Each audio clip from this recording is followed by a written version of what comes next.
So I was watching the X Zone TV channel last night when I was abducted by aliens, and they kept repeating to me over and over again, simultv.com, simultv.com. What's simultv.com? That's what I asked them. They had it written on the side of their UFO. How do you spell that? UFO. No, I mean simultv.com. simultv.com. simultv.com. Right. simultv.com. Interesting that you were abducted by aliens in a simultv.com UFO last night. Oh, yeah? Yeah. Now that you mention it, I remember now last night I was awakened from a deep sleep. My great-grandmother was standing there. She said she'd come from the hereafter to tell me about simultv.com. She even spelled it out for me. simultv.com, sonny boy. simultv.com. simultv.com, sonny boy. Wow. Yeah. Guys, you'll never guess what my psychic guru just told me. simultv.com. Exactly. Are you guys psychic too? Of course. We all know about simultv.com. simultv.com.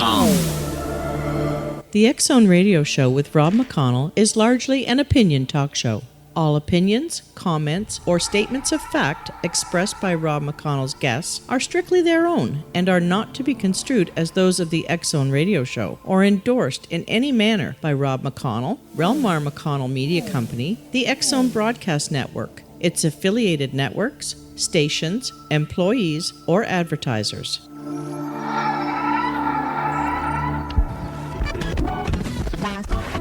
All Hit Radio.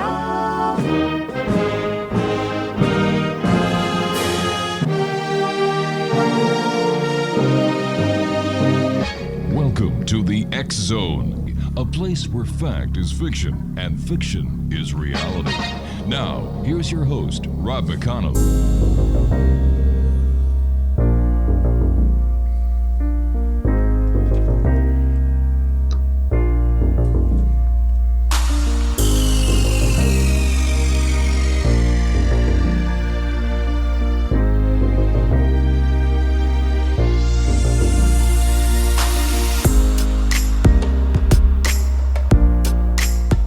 Welcome back, everyone. This is the X Zone. I am Rob McConnell, coming to you from our broadcast center and studios in Hamilton, Ontario, Canada, and around the world on Simul Radio and Simul TV. And if you'd like to find out about the programming we have available for you 24/7, 365 on the X Zone Broadcast Network, visit www.xzbn.net. And for all the information and programming schedule of the X Zone TV channel on Simul TV, visit their website, simultv.com. Exonation, my guest this hour is Randy Williams. He is a Pennsylvania-based private investigator and describes himself as follows. And I love this when guests actually send us quotes that we can use. I'm a fighter and a lover. Lover of martial arts, lover of true crime novels, lover of word puzzles, lover of things Italian, lover of wine, lover of horses, travel, and foreign languages, lover of women, lover of Chinese culture, and above all, lover of a mystery. That's an end quote. He is the owner of Black Stallion Security and Investigations and the founder of the Clone Range Combat Academy, a worldwide martial arts organization with branches in the U.S., U.K., Europe, and Asia. He has written 9 books on the Chinese martial art of Wing Chun Gung Fu, and Sherlock Holmes and the Autumn of Terror is his second venture into fictional writing. Through his association with doctors Baden, Lee, and Wretch, he has been able to apply all of his analytical skills instilled in him by his lifelong martial arts and criminology training into solving the age-old Jack the Ripper enigma. Joining me now is Randy Williams. And Randy, welcome to the X Zone. Hi, Rob. So tell me, what steered you into the direction of being a private investigator and working with such greats as Dr. Baden, Lee, and Wecht? Wecht, yeah. Wecht. Well, it's kind of a long story, but I'm glad you asked. You know, as you mentioned earlier, I'm involved in the martial arts, and as basically a child, as a teenager, I was duped into buying some Bruce Lee films from a guy in Florida who was selling films. And back then, you know, mind you, we didn't have the internet. You couldn't DVR anything. So a Bruce Lee film would be a rare treat. And so I sent this guy money, and he never sent me the product. Well, my mother had written me a check for those films. Yeah. And she was a legal secretary. She advised me to get the name of Bruce Lee's attorney if I could find it, and she would contact him. So when she did so, after I found out his name was Adrian Marshall, he called me in to meet him and bring him the evidence of this crime. And I started working for Bruce Lee's wife and her attorney at a very young age. And that sort of started me off on the path of private investigation. Wow. At the same time, my mom would always hand me down her true crime novels. You know, those novels they used to sell that had a bunch of pictures in the middle you weren't supposed to look at until you got there. Oh, I but you remember always those, look at yeah. them first anyway. Exactly. And they give away who the killer is and everything. Well, she would hand me those books down, and I would read those and became fascinated with police methodology, how they would catch these guys working backwards, and a lot of the factors that would happen in the cases. And, of course, my favorite of all was Jack the Ripper. So became sort of obsessed with that case from a very young age. Why? Why Jack the Ripper? What was the draw to that? I think the major draw was that it was unsolved. And I think the kind of, you know, the esoteric, the Victorian England, dark alleyways, the fog, all the brutality of the crimes, the letters the Ripper wrote taunting the police. You know, he was the first serial killer to do a lot of these things that serial killers seem to do a lot of these days, you know, almost trying to mock his actions. Sure. Like, say, BTK writing letters to taunt the police or inserting themselves into the investigation in various ways. A lot of the killers today, I mean, it's not anyone to look up to or aspire to, but when they interview some of these guys, you know, Richard Ramirez, for example, the Night Stalker, well, I idolized Jack the Ripper as a kid. He was sort of the prototype. He was the one that actually started it all and was never caught. And I always wanted to try to bring him to justice. Tell us about your co-authors who are very famous in the world of forensics and criminology. In fact, we've had the pleasure of having Dr. Lee on the show and Dr. Recht on the show. So tell us, how did you meet with these guys and how did they collaborate? Well, it's with the greatest pleasure and pride that I would announce that my co-authors are three of the world's top criminologists. Actually, they prefer to be called criminalists rather than criminologists. First off, we have Dr. Michael M. Baden, who was formerly the chief medical examiner, the coroner for New York City for over 25 years. You know, he's been called in on a huge number of high-profile cases, such as the Kennedy assassination, Elvis Presley's death, John Belushi, Klaus von Bülow. Remember that movie where with the Klaus von Bülow case? I think it had Glenn Close. Yes, I do. And I can't remember the name of the movie, but, you know, that case. Dr. Baden was also actually contracted in the 1960s by Scotland Yard to go to England and try to solve the Ripper case himself. Wow. But he was unable to do so at the time due to the lack of evidence that he was provided. Speaking about the lack of evidence, do you think there'll ever be enough evidence to make a conclusive investigative finding on who Jack the Ripper really was? Well, I'm so glad you asked me that, because one of my friends, in fact, the person who introduced me to Dr. Baden, is the district attorney for my area in Pennsylvania, my county. And the district attorney, having reviewed my evidence, as well as Dr. Baden having reviewed my evidence, has told me that he believes strongly that with the evidence I've uncovered, he could win a conviction against at least two, if not all three, of the perpetrators of the Ripper crimes that I can actually provide evidence against. How did you come across this evidence? Well, basically, I've created a sort of, you could call it an algorithm, although that's kind of a big fancy word. It's more of a formula or a template that I've come up with through the years by taking data from hundreds of crimes, mainly serial killings, and sort of finding commonalities and weighting those commonalities against other factors.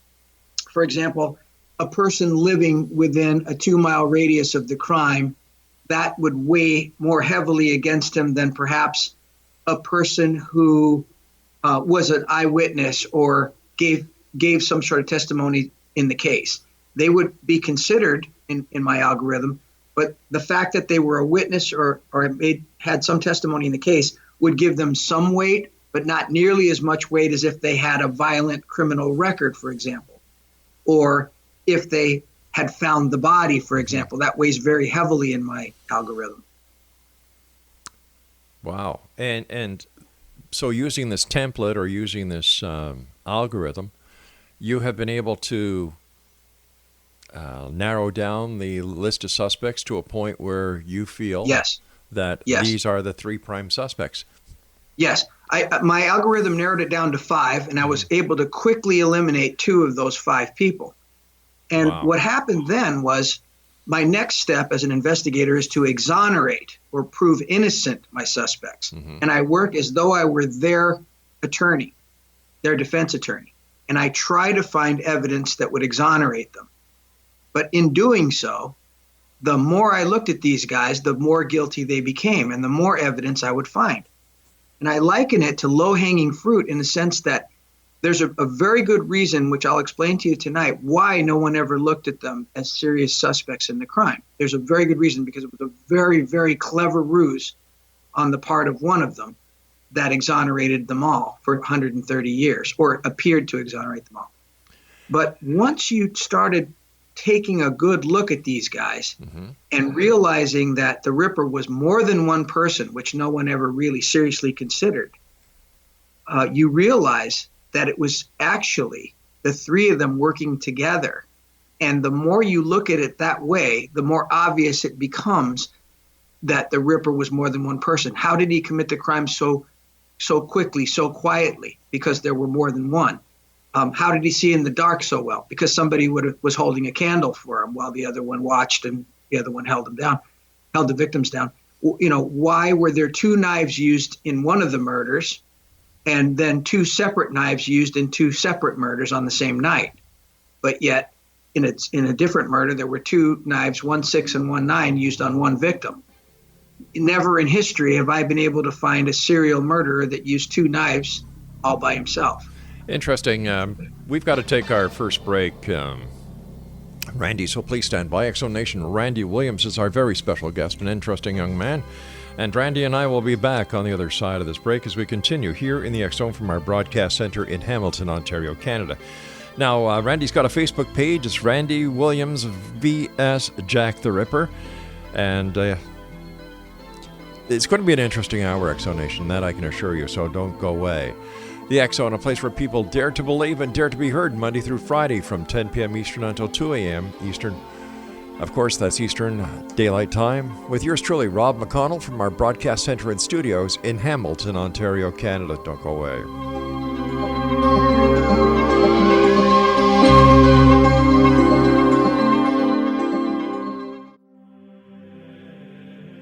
Rob McConnell here, presenting an overview for Nicholas Paul Jennings, author of a fascinating book, Amen. It presents facts revealed by Egyptologists, facts that enable us to understand why Amen is the beginning of creation of God. It provides recommendations for religious leaders of the major religions to unify their beliefs and teach the Word of God. Love one another. Amen informs people how mankind conceived God. It was the Egyptians that developed the concepts of a soul, a hereafter, and Son of God. And finally, after the worship of many gods, they conceived the belief in one universal God, the maker of all there is. For more information, visit www.futureofgodamen.com. That's www.futureofgodamen.com.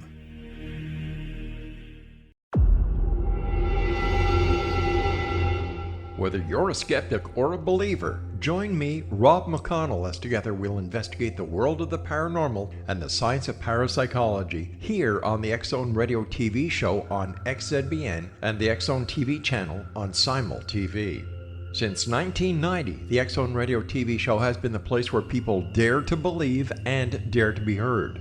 Together, we'll investigate UFOs, aliens, ghosts, Bigfoot, psychic phenomenon, lake monsters, conspiracy theories, government cover-ups, the truth embargo, alien abductions, ESP, haunted locations from around the world, and so much more.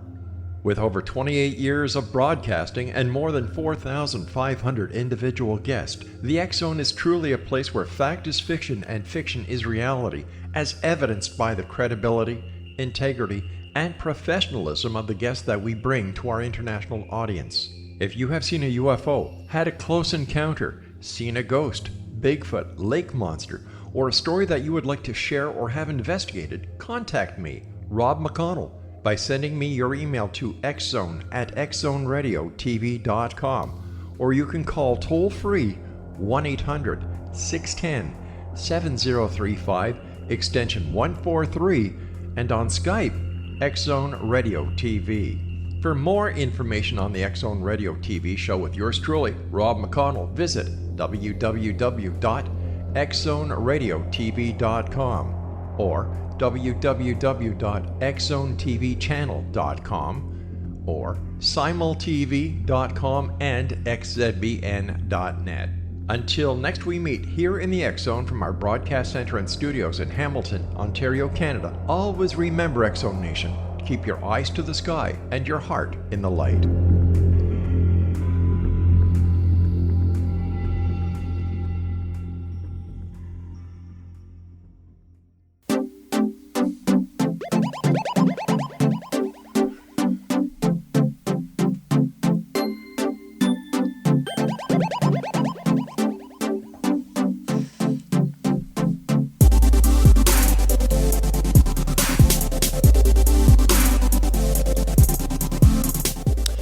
Nation, Randy Williams is our very special guest this hour. On Facebook, Randy can be found at Randy Williams vs. Jack the Ripper. Randy, with your mind and the way that you think and the work that you've done on the Ripper case, the algorithm and the template that you made, how come you never went into law enforcement? Well, I actually am a private investigator, a form of law enforcement. I was a corrections officer, and I also was a federal protection officer in post-Katrina New Orleans. But that probably doesn't really answer your question. The reason being, my career is really primarily in the private investigation field and personal security. Okay. I do security for occasionally celebrities or high-profile people. At the moment, I'm traveling with a band called Five Finger Death Punch. They are a heavy metal rock band, and we do shows all over the world. And so currently I'm on tour with them. And that's really my primary career is in the personal security, and being in law enforcement wouldn't allow me that freedom to travel that I need to do this type of band security. We talked about Dr. Baden, but tell us about the other two famous world of forensics and criminology co-authors that you have. Yes, sir. Well, my second co-author is Dr. Henry C. Lee, who your listeners will probably remember from the O.J. Simpson case. Yeah.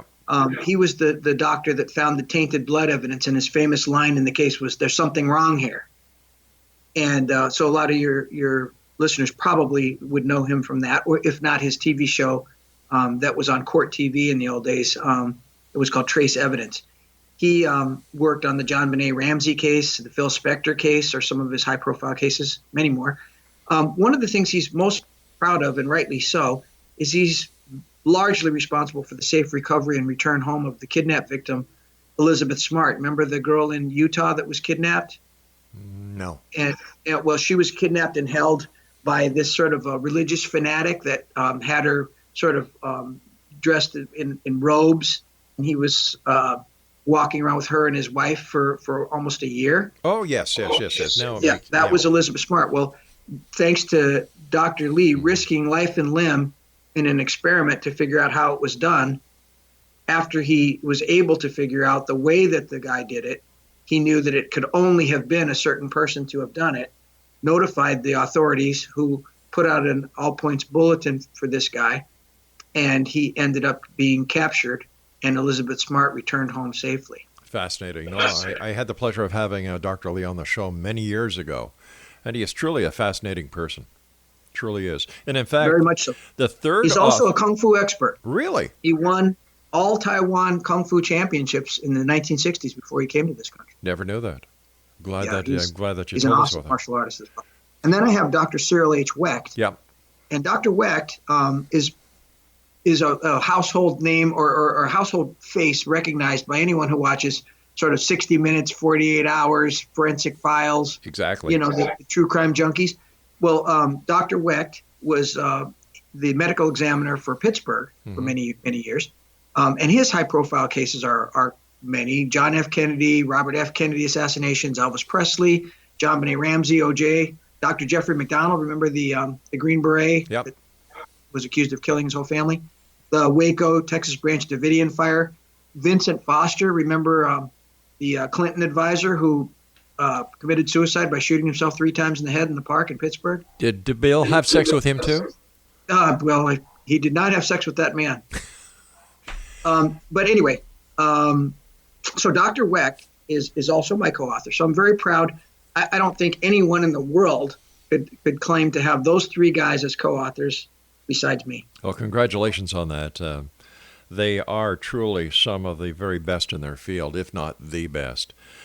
Talking about the JFK assassination, every time we get towards the date in November of the JFK assassination, we always have different people on the show to talk about their take on the assassinations. What is your take? What do you think was the reason for the JFK assassination, if you have a theory, and if so, who was behind it? I'm not super well informed on it enough to offer you a terrific opinion like my co-authors would, because they really seem to know. Mm-hmm. I will just tell you this much from insider chatter that I get to be a part of. Yeah.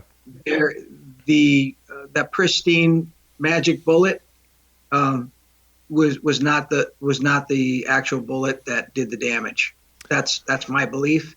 And it's based on just sort of chatter that I pick up here and there. And that is the consensus of the majority of the guests we've had on the show.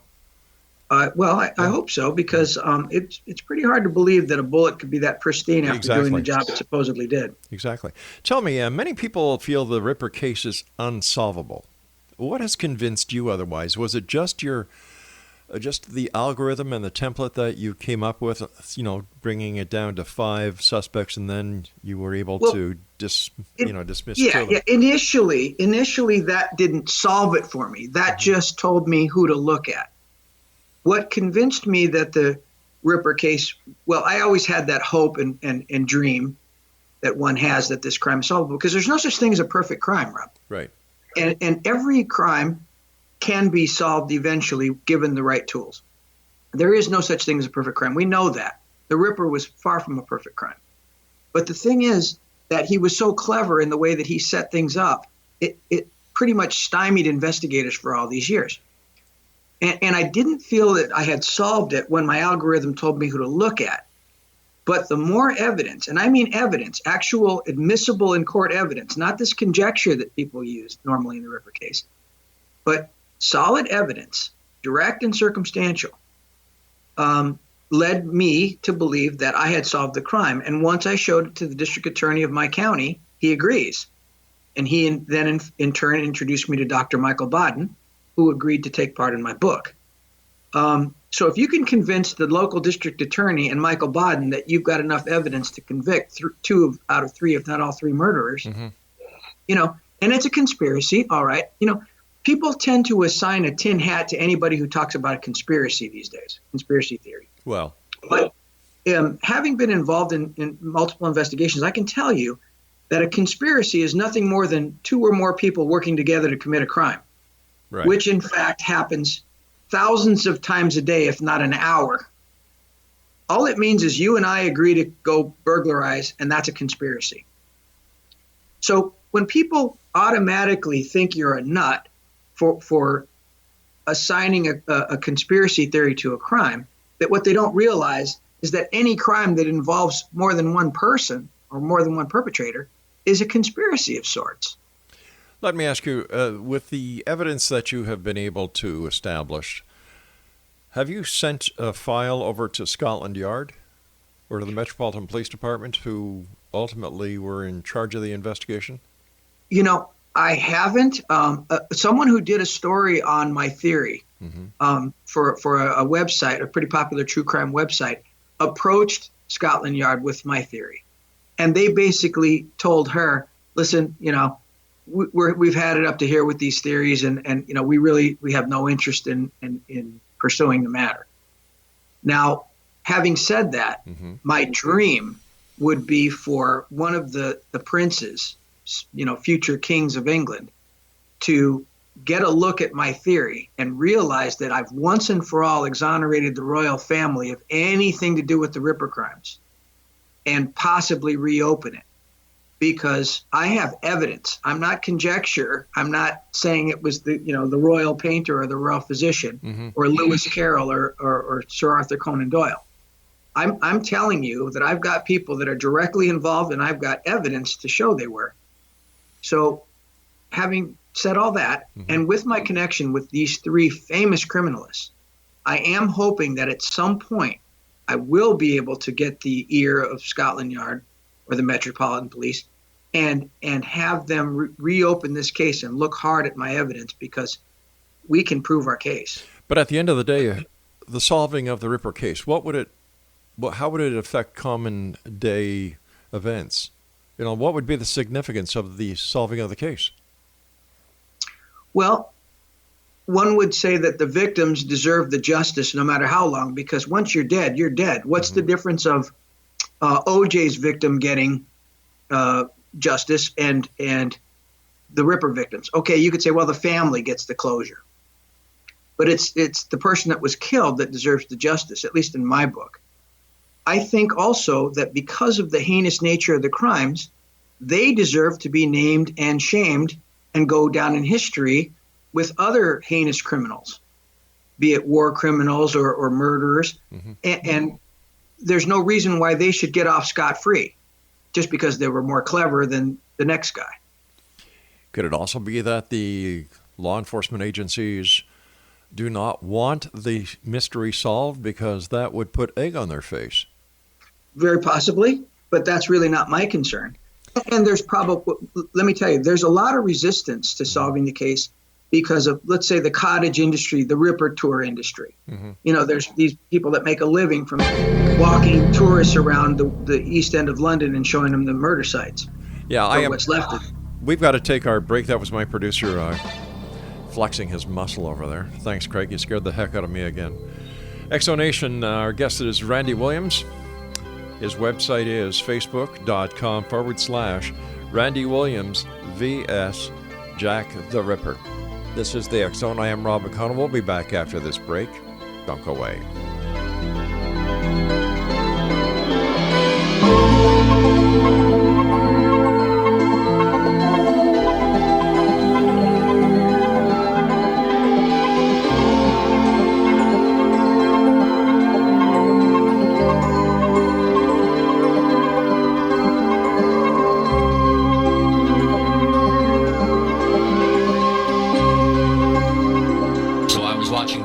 TV channel last night when I was abducted by aliens, and they kept repeating to me over and over again, simultv.com, simultv.com. What's simultv.com? That's what I asked them. They had it written on the side of their UFO. How do you spell that? UFO. No, I mean simultv.com. simultv.com. simultv.com. Right. simultv.com. Interesting that you were abducted by aliens in a simultv.com UFO last night. Oh, yeah? Yeah. Now that you mention it, I remember now last night I was awakened from a deep sleep. My great-grandmother was standing there. She said she'd come from the hereafter to tell me about simultv.com. She even spelled it out for me. simultv.com, sonny boy. simultv.com. simultv.com, sonny boy. Wow. Yeah. Guys, you'll never guess what my psychic guru just told me. simultv.com. Exactly. Are you guys psychic too? Of course. We all know about simultv.com. simultv.com.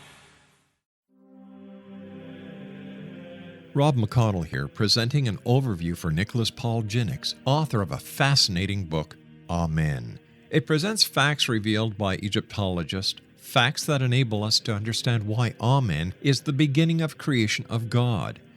It provides recommendations for religious leaders of the major religions to unify their beliefs and teach the Word of God. Love one another. Amen informs people how mankind conceived God.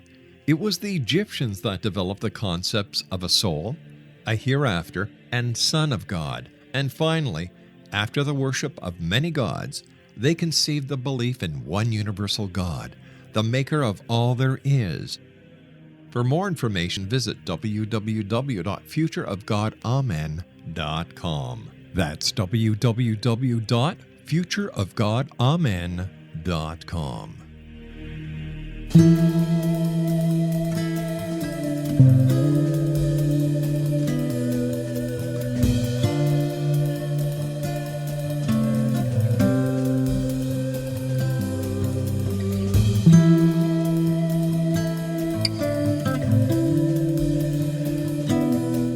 Exonation Randy Williams is our guest of this hour. On Facebook, Randy Williams vs. Jack the Ripper. I can't understand, if you have this evidence that you have solved the Jack the Ripper case, why you yourself haven't sent something to either the royal family or to Scotland Yard or to the British media. Well, the British media. My book is doing very, very well in London, in England in general at the moment. So the word's getting out. But let me put it this way: I'm sort of the victim. I don't want to make myself look like a victim, but I'm under sort of the boy who cried wolf syndrome, because so many people with so many crackpot theories, based on zero evidence and pure conjecture, have claimed to have solved this murder, that when someone comes along that actually has viable evidence and a real case to be made, it's very hard to get yourself heard. Now, having said that, I'm going to say that because of my co-authors and because of the success of the book, it's doing really well. Surprising, or maybe not surprising, it's doing very well. And I think that that is getting the word out. More and more people are beginning to listen to me. Even people that call themselves Ripperologists. That's the sort of code word for a person who studies the Ripper case and has their opinion on the case. And I got a lot of resistance from the Ripperology community when I first came out with this book and this theory. They were calling me all kinds of names and just ridiculing me. But slowly but surely, they're coming around. And people that used to ridicule me are suddenly wanting to friend me on Facebook and interested in my theory and wanting to host me for lectures and things. So it's starting to slowly make it.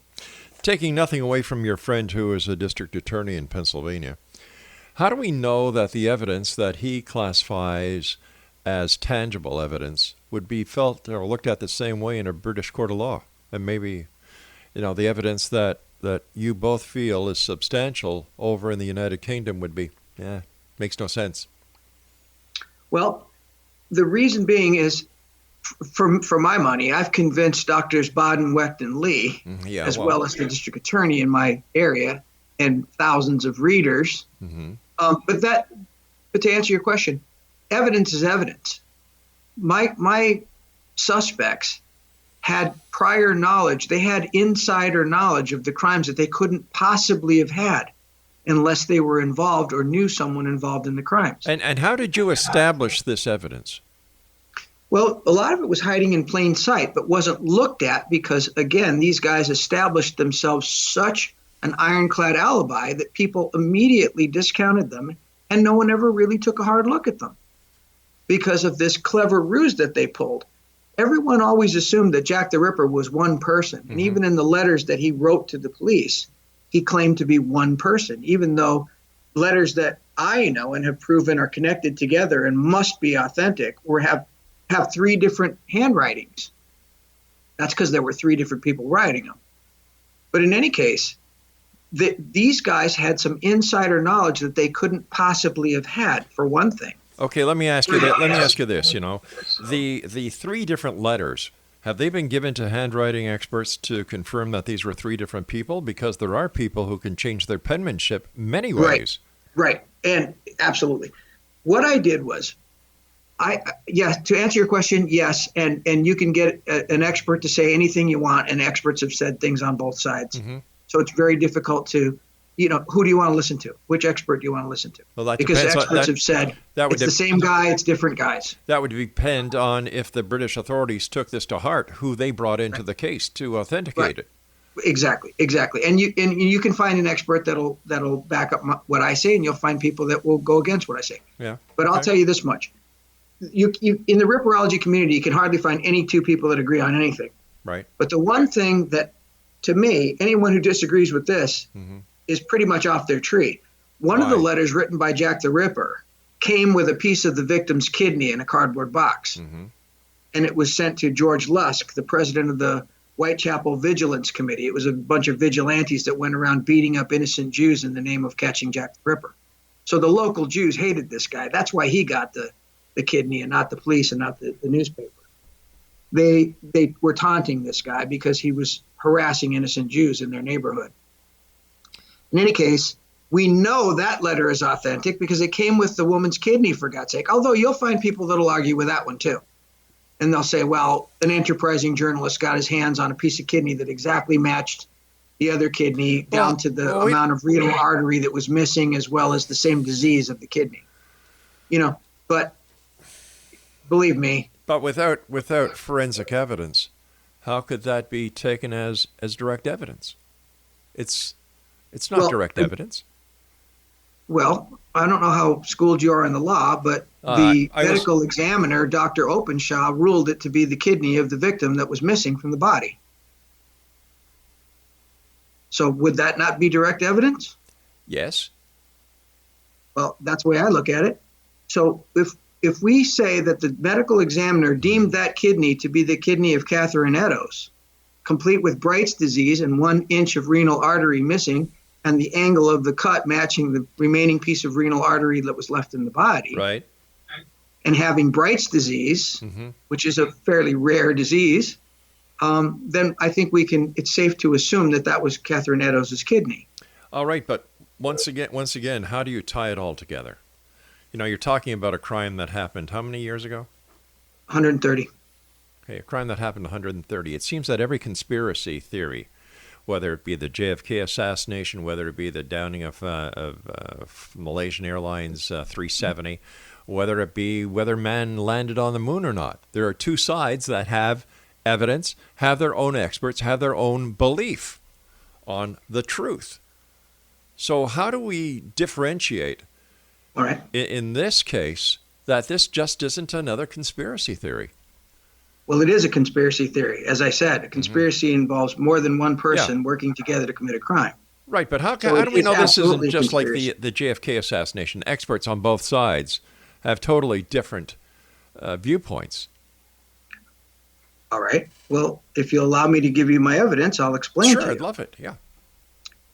So, first of all, we know that kid, well, we're still answering your previous question, then I'll get to this one, or if you want, I'll skip right to the next question. No, finish off your first answer. So the Lusk letter came with the kidney that was established by the medical examiner to have been the authentic kidney of Catherine Eddowes. Therefore, we can assume that Jack the Ripper wrote the letter that came with it. If we take that to be authentic, we can look at the letter written to Dr. Openshaw a few days later, the doctor who pronounced it to be the true kidney of Catherine Eddowes. He received a letter purportedly from Jack the Ripper, which was not written by the same hand that wrote the Dear From Hell letter, was not the same hand.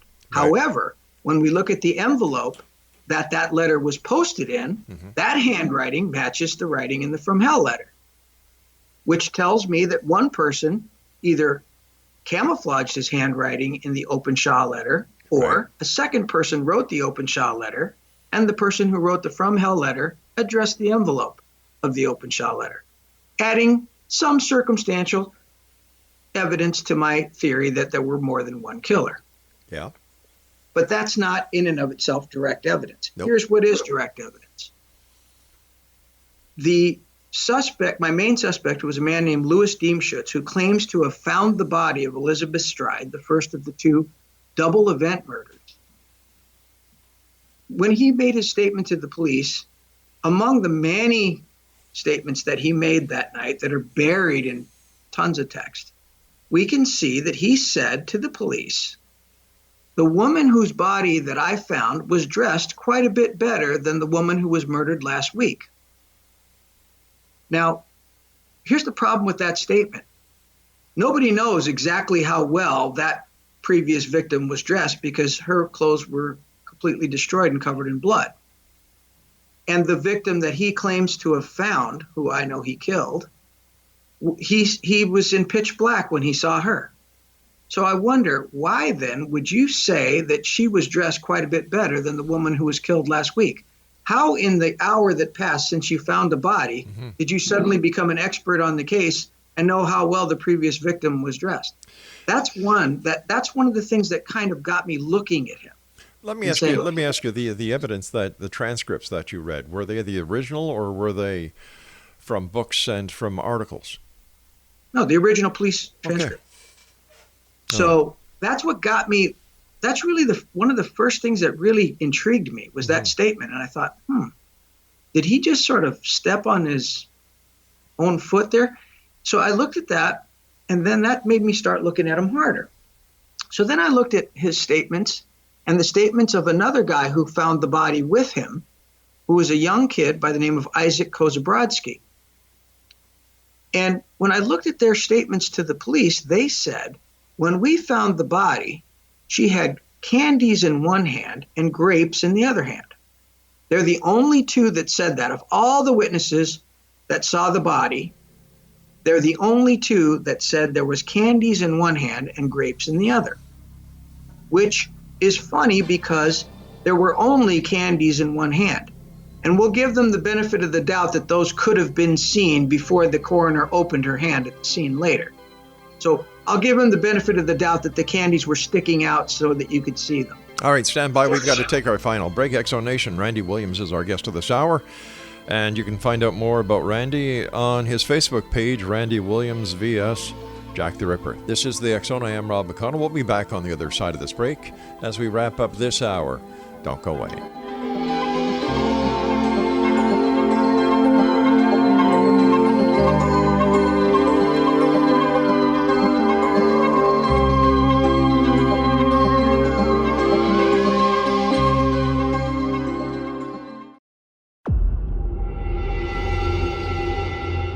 Whether you're a skeptic or a believer, join me, Rob McConnell, as together we'll investigate the world of the paranormal and the science of parapsychology here on the X Zone Radio TV show on XZBN and the X Zone TV channel on Simul TV. Since 1990, the X Zone Radio TV show has been the place where people dare to believe and dare to be heard. Together, we'll investigate UFOs, aliens, ghosts, Bigfoot, psychic phenomenon, lake monsters, conspiracy theories, government cover-ups, the truth embargo, alien abductions, ESP, haunted locations from around the world, and so much more. With over 28 years of broadcasting and more than 4,500 individual guests, the X Zone is truly a place where fact is fiction and fiction is reality, as evidenced by the credibility, integrity, and professionalism of the guests that we bring to our international audience. If you have seen a UFO, had a close encounter, seen a ghost, Bigfoot, lake monster, or a story that you would like to share or have investigated, contact me, Rob McConnell, by sending me your email to xzone@xzoneradiotv.com, or you can call toll-free 1-800-610-7035, extension 143, and on Skype, X Zone Radio TV.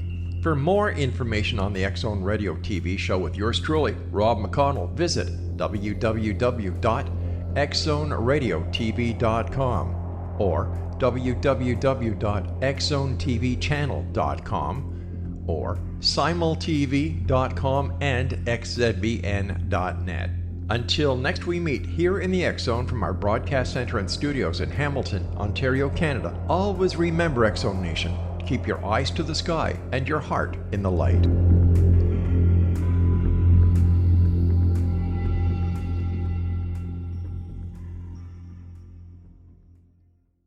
You have heard of the X Zone? Now watch it on Simul TV, plus 500 video games, live TV channels, free video on demand, worldwide, and more.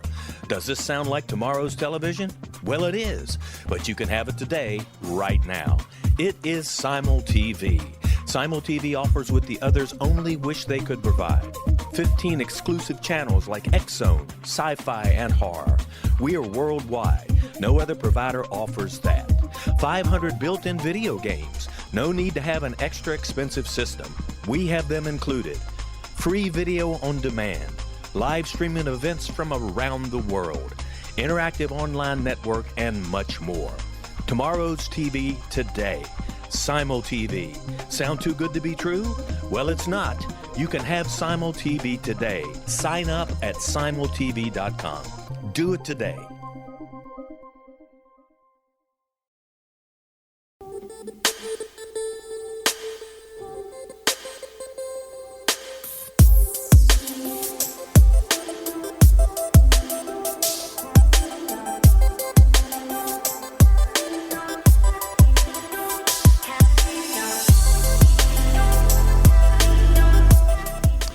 Randy Williams is our guest. His Facebook page is Randy Williams versus Jack the Ripper. First of all, Randy, thanks so much for coming on the show.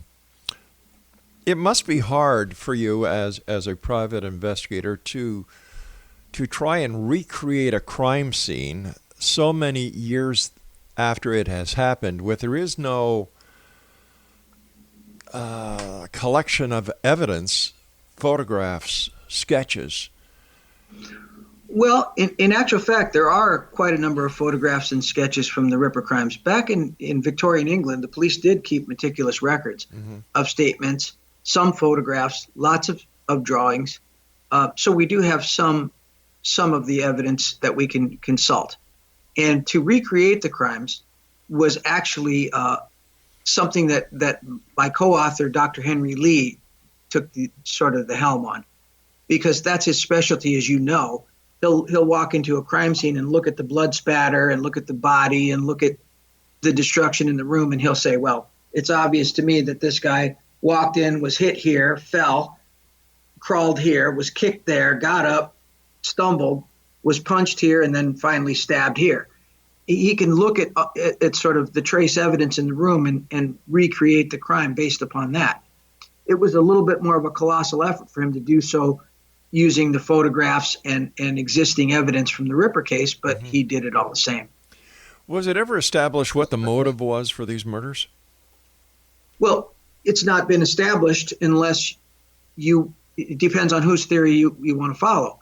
I have established to my satisfaction that the motive in the killings was actually a subversive action against England by the anarchists that ran the club that sort of commandeered the murders. Louis Diemschutz, the person that found the body of Elizabeth Stride, and my main suspect, was the steward of the International Working Men's Educational Club, which masqueraded as an educational club, but was actually a socialist anarchist club whose mission was to destroy England at all costs. And yes, I have proof of that. So basically, the motive here was to basically shine a light on the filthy underbelly of London. People in the 1800s thought the sun never sets on the British Empire. Tea and crumpets, Buckingham Palace, changing of the guard, polo games, fountains, and spectacles. And people didn't realize until a very salacious series of sex crimes, sex murders, took the headlines around the world. Hey, wait a minute. This is occurring within a couple of miles of Buckingham Palace. There's famine, there's disease, there's prostitution, there's murder, there's robbery. Well, we still find that today in larger cities. You can be miles away from an upper class society, and then a few miles away you've got people living in poverty, high crime areas, prostitution, drugs. Right, that's today. Yeah. But we're talking about 1888. And we're talking about the world view of England at the time, when there wasn't CNN and Fox News and 24-hour cameras on everything. I would imagine. I've read articles from that period of time that depict London as a very seedy, uncharacteristic area in the area that you were talking about. So I would imagine it would depend on what news outlet or where you were getting your information as how you perceived London. Well, if you were getting it from the Ripper murders, you would see that these things were going on. And these men were part of this club that was designed as an anarchist club to bring England down at any cost. What they were trying to do was bring the world's attention to the plight of the Jew in London, in the area called Whitechapel, the East End. They were suffering under something that was called the sweating system. And it was, in essence, a quasi-slavery of Jewish people. that came to the country fleeing oppression, thinking that they were coming to the New World for a better life, and ended up forced to live in Whitechapel in this abject poverty for slave wages, and were treated with disrespect. Were beaten in the streets, were ridiculed and mocked, even in the newspapers. And so this club that was headed by a Russian prince called Prince Kropotkin, who had, by the way, paid people to kill his uncle, the Tsar of Russia, and was exiled from his own country for having done that, and was also exiled from France and Switzerland, which is hard to be exiled from, for paying people to commit political murders. He organized this crime in the hope of drawing negative attention to the British Empire. So, who do you think Jack the Ripper was? Jack the Ripper was three men being paid by a fourth. I call them the four Jacks.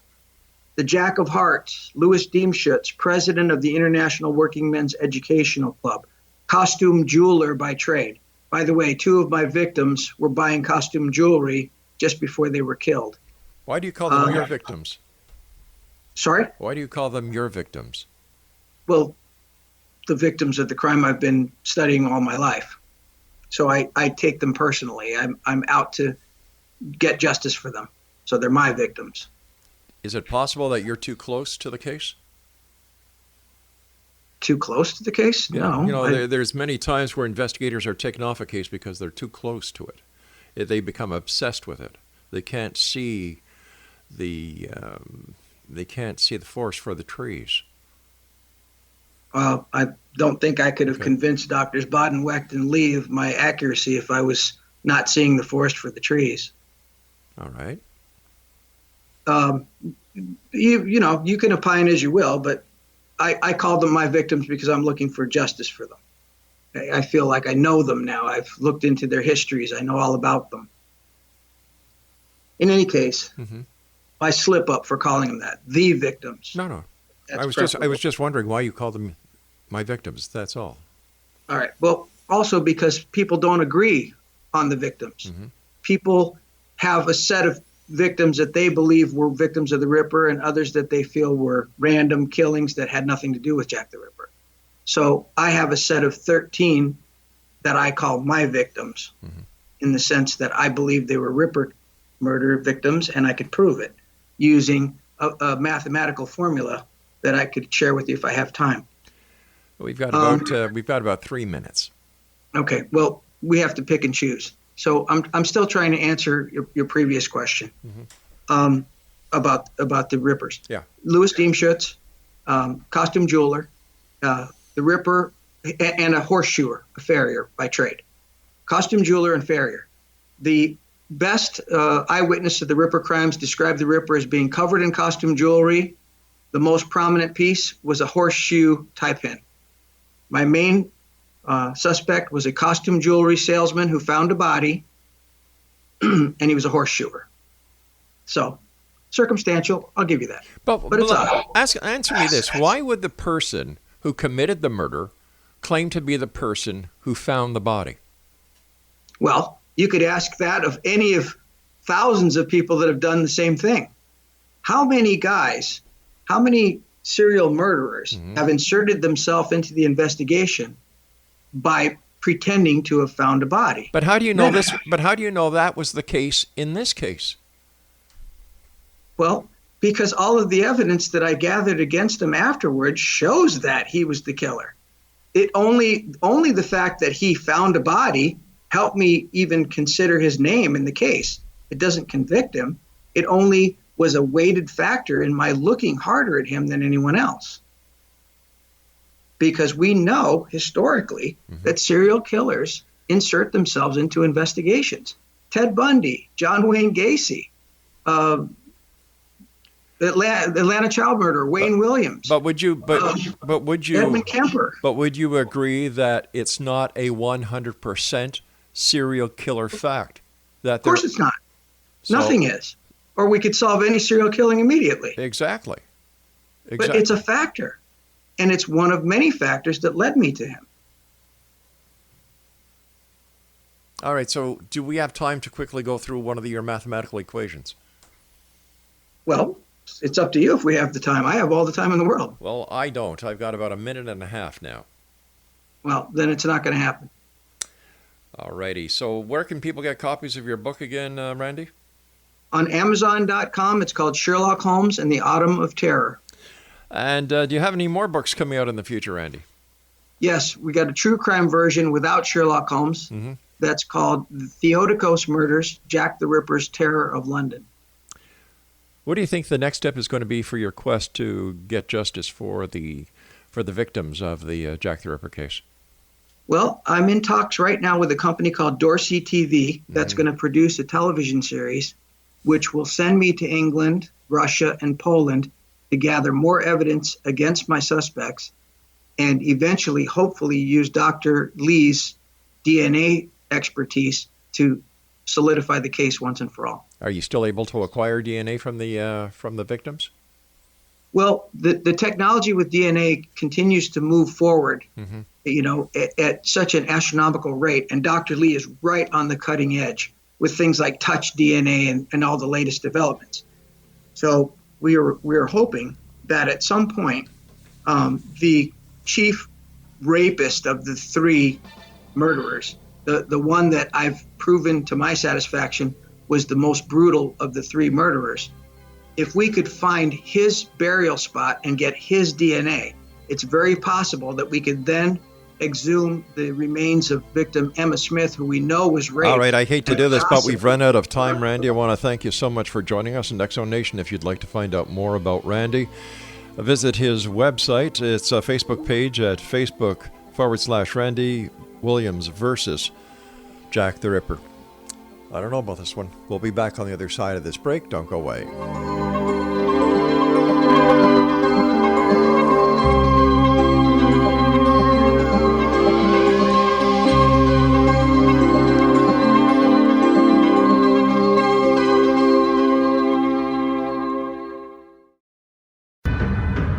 If you are looking for a safe, zero-calorie natural option to the harmful artificial sweeteners on the market today, Just Like Sugar is what you're looking for. Just Like Sugar is a wonderful natural alternative for those health-conscious people who choose a calorie-restricted diet with a great, pure, sweet flavor that tastes just like sugar. Just Like Sugar is a great natural option for people suffering from diabetes and may be useful in restricted diet programs where standard sugars are not allowed and does not cause a laxative effect of some other sweeteners. Just Like Sugar comprises a perfect blend of chicory root fiber, natural calcium, natural vitamin C, and Just Like Sugar's sweetness comes from the natural flavors from the peel of the orange. Just Like Sugar is a natural alternative to harmful artificial sweeteners and will change the way that you believe all natural sweetener products taste. Just Like Sugar is available at your local Whole Foods markets, Wild Oats markets, Henry's, Sun Harvest, and many other fine natural food stores in the U.S., Canada, and worldwide.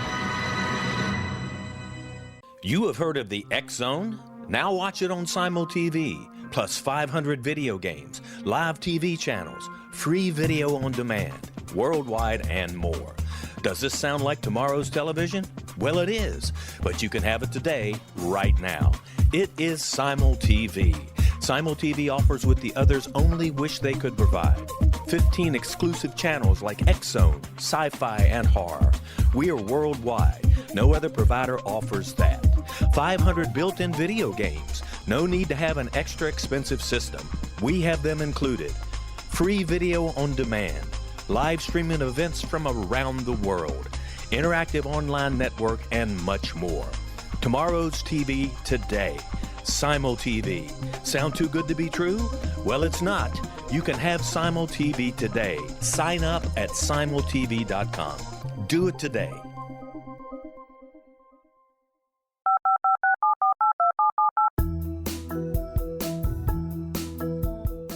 Did you know that when you're on the road with limited data or Wi-Fi, you can still listen to the X-Zone radio show with Rob McConnell, The Science of Magic with Gwilda Wiyaka, X-1, Dimension X, Space Patrol, and every minute of the X-Zone broadcast network by calling 213-401-0080, courtesy of Audio Now. No smartphone, app, or internet needed. It saves your data plan and it's free if you have unlimited minutes. Call 213 213-401-0080 to listen on any phone, anytime, anywhere. Remember 213-401-0080 for the best of the paranormal, parapsychology, and sci-fi radio programming anywhere, 24/7, 365.